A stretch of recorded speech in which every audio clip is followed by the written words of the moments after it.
Beautiful morning, and making a little headway.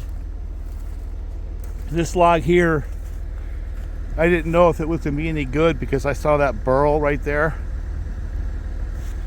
But let's take a look, see what we got up here. Cut that off with a little saw, and yeah, it's got some dark heart. But we'll see when we cut into the log, but I have a hunch this is not a bad log at all. You know, it's an old one. Let's take a look at the stump.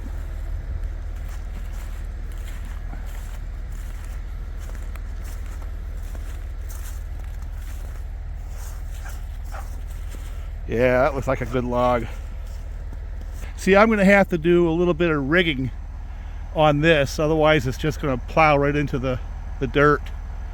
So instead of using one chain, I may have to hold it up with two. We'll see.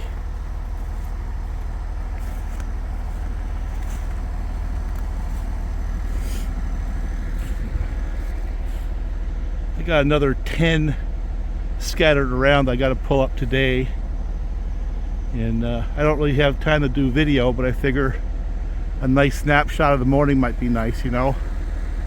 Beautiful out. So I put one from here down, and I took the original one, hooked it over there, and then hopefully that gives me enough lift to keep it from digging into the ground. We'll see. Gotta be careful playing that game though, because if you square it up too much, it won't let that log get around a corner, because you got a square or a trapezoid versus a triangle where it can rotate about the point. So I gotta leave some slack, you know. I may move that one closer to that one, you know, if it turns out to be too tight for it to let that log rotate. But right now I think I got enough slack to get away with it. Let's see if we can get out of here without having to pedal it.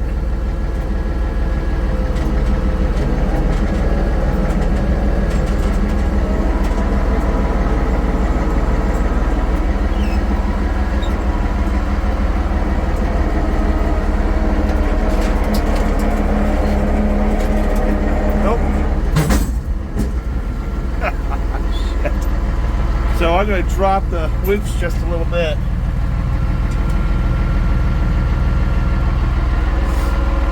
I don't feel like pedaling out the whole time.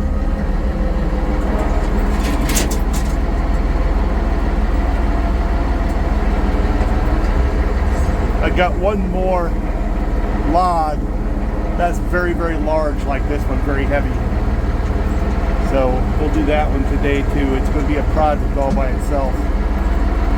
But you think about it, this is a 12,000 pound tractor, and I can't keep the front end down. I'm going to have to get front end weights if I continue this kind of operation, because it just simply is a constant wheeling.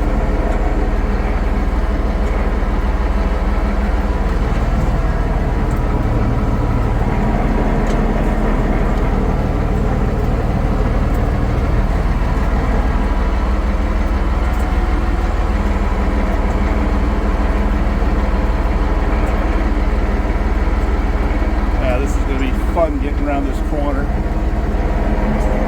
Yep, there we go again.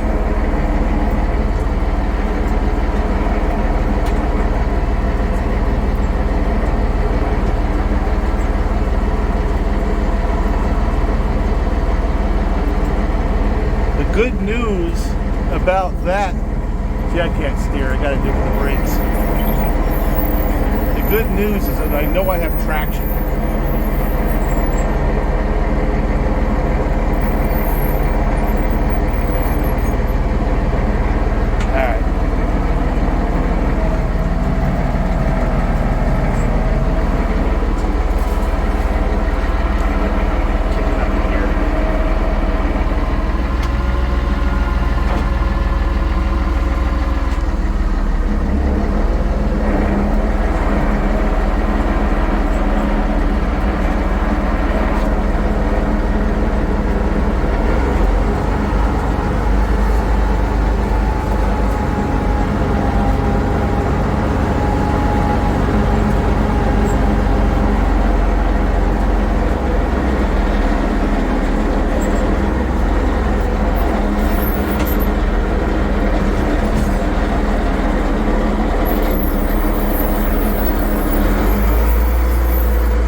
Yeah, got this one yesterday. It's a little log, and when you see that star pattern down there, chances are it was tapped. So as much as I would like to say that that's a high quality log, my guess is I'm probably gonna have to cut it up about there. So this time when the log buyer comes, I'm gonna have him start from the small end, work back, and assume that we have taps in there somewhere until we can prove that it doesn't with a metal detection. Well, the point of this exercise right here is, well, obviously getting logs up out of the woods, some of them better than others. And like that one was obviously a tapped tree. These have got some dark heart, so they're probably not going to get me the best money. Now, that one's actually probably all right. And I'm sure that I'll get something out of these logs. That one was tapped, so I'll probably cut it about 4 foot up and just, you know, sacrifice and try to get something out of the rest of it. But they're big enough that they'll get something. You know, this is over mature woods, and I've had, oh my God, I've cut hundreds of these trees, and probably will cut another 100. And I'm just trying to get them off the place. You can see the base there.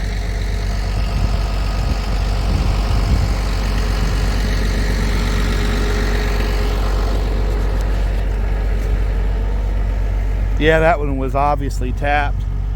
Cut out. I'll probably cut out to right about there, and that's going to be junk. But I suspect there's some good saw log in the rest of it. But yeah, all these logs, if you look at that, it's about 30 inches to that ridge.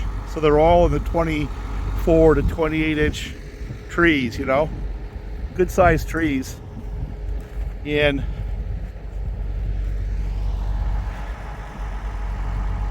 I've got a lot of them, just lots and lots, just like that. That tractor is just enough to get this up and out safely. And that kind of brings up another point, is so much time is spent wrestling on what's the best saw and felon technique and all this other stuff, because a lot of the places I frequent are saw related type channels. But I can tell you that the topping, skidding, and selling, getting them loaded on a truck, require equipment and techniques that are way, way, way more expensive, both if you screw it up, but also in order to get the equipment to move this stuff, than a darn chainsaw. I mean, even an old beater farm tractor like that's going to cost you $10,000 to $15,000 if it's in good condition. And even a used skidder winch is going to cost you $5,000. So you're looking at easily $20,000 right there to replace that. It's a lot of chainsaws. It's a lot of chains. And, you know, if these bring decent money, well, it makes that kind of equipment worthwhile, right? If you do enough of it. Now that tractor right there also does the bulk of the farm work in terms of running a baler and pulling hay wagons and stuff like that. So that expense for that tractor, the operating expense, is spread across both the farm and the logs. So it's actually less expensive per task if you spread the use of that tractor over the tasks than if I bought a skidder. And I'll tell you what, I'm one job away from considering retiring that tractor and selling the winch and getting an actual skidder, just because I have so much more to do and I only have so much time in my life to do it. And part of what's crossing my mind is I don't want to beat up that tractor, because it does do a fair amount of farm work. So I guess I wouldn't sell it, but I would retire it from logging. Maybe get a skidder to to replace it. So let's see if we can get a scale here. Yeah, it's up to my waist right there.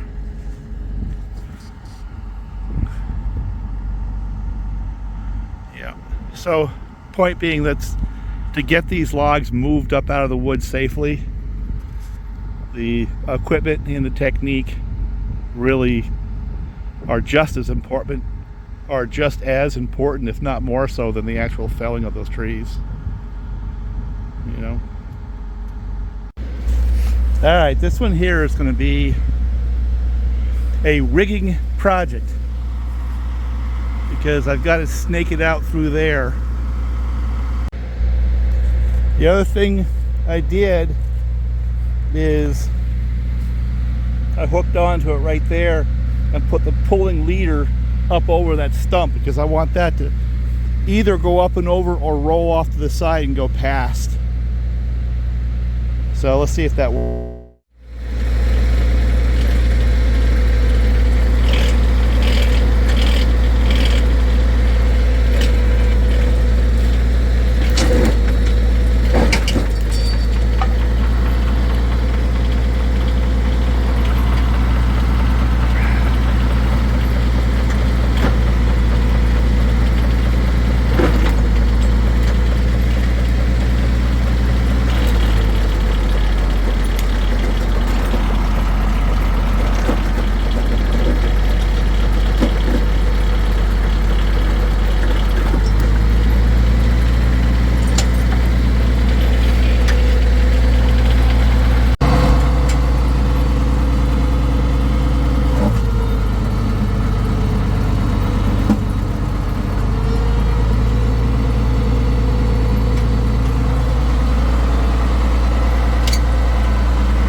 Well, this one's been going back and forth like a yo-yo, and I just caught him as he was coming down to the west end of the yard. And I don't believe the EMD in the rear is actually running. I don't think this guy's going. I think he's a tag along. But those two GEs right there are.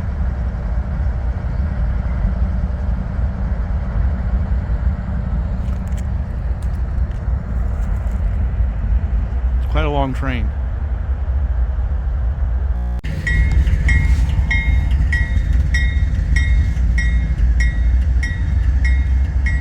Well, he's finally headed out. They did a crew change.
that's it.